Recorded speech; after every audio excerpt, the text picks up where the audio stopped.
Hello and welcome to Weetzer's Woodshop. My name's Ted. We're going to make some things.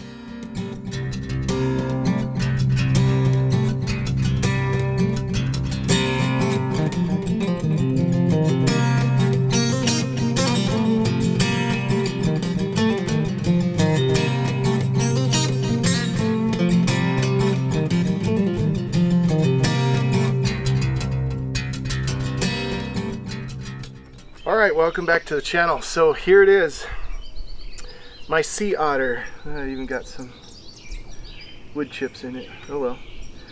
So this is my, I guess, secret project that I was kind of trying to work on for a while. So it's still wet. I put my second or third coat of polyurethane on it, so because I'm going to store this outside just like it is. So I took some video up and down on this, and I'll be showing that as I go. But man, what a fun project. The last second I decided to put a crab in its hands, the Dungeness crabs. I thought that was kind of a nice touch. Give it something. But I saw this online. An image went viral. I don't even know who the artist was. They did an alligator, and then I saw, I think he did a Labrador retriever, and they were going after a duck or something. I thought, man, that is really cool.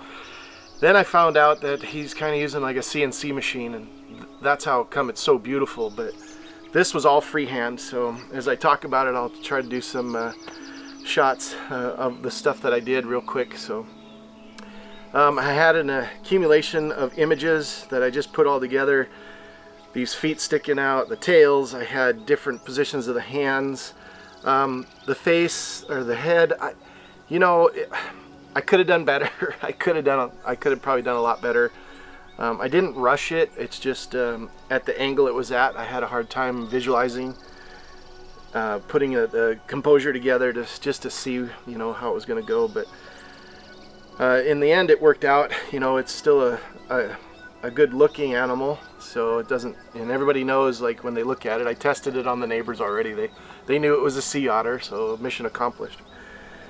But yeah, I just put the ripples in the water with that big concave grinding tool I had on my grinder, and just drew some lines to make it look like waves, and then just followed that along, and then used the torch to burn it in between.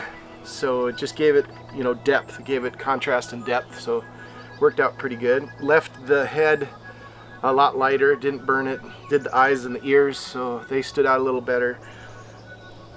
Red stained the Dungeness crab, and then I polyurethane stained with a honey pine, just to give it, because this is a nice big piece of pine anyway. So then I just gave it some really nice contrast. So when this is on display, I think it's gonna look 10 times better. I'm going to keep it real low, so when you walk up to it, it just looks like a sea otter floating in the ocean. So probably could have done better with a little more motion. Maybe one of the back feet bent up a little bit or something, just to show a little more life. But when you see these out in the wild, I mean, this is exactly what they do. They just relax. They have clams and crabs, and they just eat. So this was kind of a dream ever since I saw that image. Whoever it was, I'll post a link to where I saw it down below, and you guys can look at it. It was definitely an inspiration. So whoever you are, thank you. And again, I would have loved to have done an alligator or a boa constrictor or something like that, but I want to keep to Pacific Northwest stuff. So, but this gives me an idea. I can do swimming schools of salmon.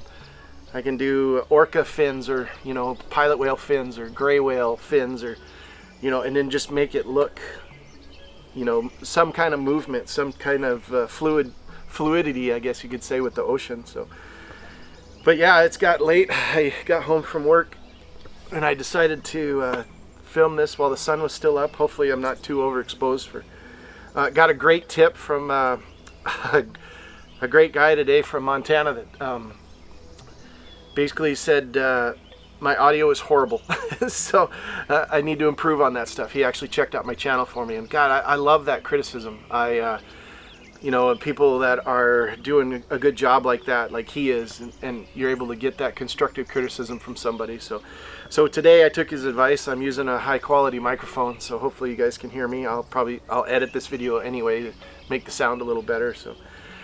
But I got the jets going in the background, I got the birds going in the background, so hopefully I can drown most of that out, but I sure like the effects. But that's the life of living on Whidbey Island. So, well, enjoy. I'm going to show some more pan videos of this stuff, and we got a jet flying over right now, and there's more to come, bigger things in the future. So hey everybody, thank you so much for watching Weetzer's Woodshop.